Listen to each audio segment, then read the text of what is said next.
Hello everyone, welcome to Sanmargina classes.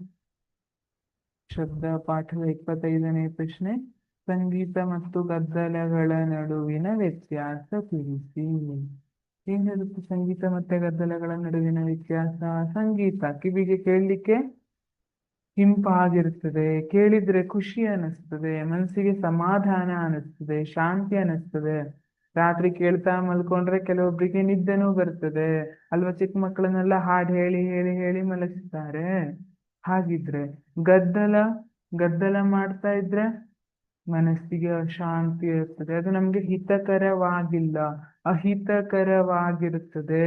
ಕೆಲವೊಬ್ಬರಿಗೆ tension start ಆಗ್ತದೆ, blood pressure high ಆಗ್ತದೆ, ಅಥವಾ ಕೆಲವೊಬ್ಬರಿಗೆ ಕಿವಿದು ಸಮಸ್ಯೆ ಎಲ್ಲ ಶುರು ಆಗಬಹುದು. ಈ ರೀತಿಯಾಗಿ ನಾವು ವ್ಯತ್ಯಾಸಗಳನ್ನ ಹೇಳಬಹುದು.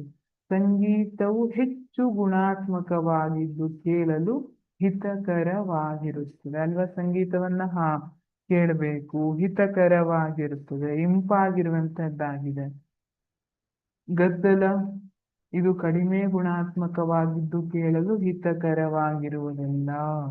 ಟ್ರಾಫಿಕ್ ನಲ್ಲಿ ನಿಂತ್ಕೊಂಡಿದ್ದೀರಿ, ಬಾ ಬಾ ಬಾ ಬಾ ಗಾಡಿಗಳ ಸದ್ದು ಕೇಳ್ತಾ ಇದೆ, ಕಿರ್ಕಿರಿ ಆಗ್ತಾ ಇದೆ, ತಲೆನೋವು ಸ್ಟಾರ್ಟ್ ಆಗುತ್ತೆ ಅಲ್ವಾ? ಇದು ಕೇಳಲು ಹಿತಕರವಾಗಿ ಇರೋದಿಲ್ಲ, ಅಹಿತಕರವಾಗಿರುತ್ತೆ. ಹಾಗಾಗಿ ಕೇಳಲು ಹಿತಕರವಾದ ಶಬ್ದವನ್ನ ಸಂಗೀತ ಅಂತ ಹೇಳ್ತೀವಿ, ಕೇಳಲು ಹಿತಕರವಲ್ಲದ ಶಬ್ದವನ್ನ ಗದ್ದಲ ಅಂತ ಕರಿತೀವಿ. Thank you.